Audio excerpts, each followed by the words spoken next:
შეკითხვა 33. რა შეიძლება ითქვას საკოორდინატო სიბრტყეში y უდრის f-ის და y უდრის j-ის ანალიზური გამოსახულებებით მოცემული ფუნქციათა გრაფიკების ურთიერთგანლაგების შესახებ, თუ ცნობილია, რომ f-x უდრის j-x განტოლებას a. ამონახსენი არ აქვს, b. აქვს ერთადერთი ამონახსენი, g.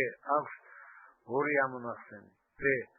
რა შეიძლება დავადგინოთ f-x უდრის j-x განტოლების ამოხსნით. პასუხი. ამ შემთხვევაში ამონახსენი არ აქვს. თუ f-x უდრის j-x განტოლებას ამონახსენი არ აქვს, ეს იმას ნიშნავს, რომ y უდრის f-x და y უდრის j-x ფუნქციათა გრაფიკებს არ გააჩნიათ საერთო წერტილი, ესე იგი არ იკვეთებიან. b. აქვს ერთადერთი ამონახსენი.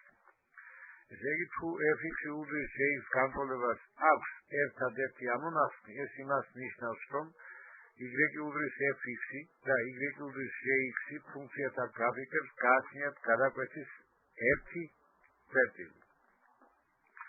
g. აქვს ორი ამონახსენი.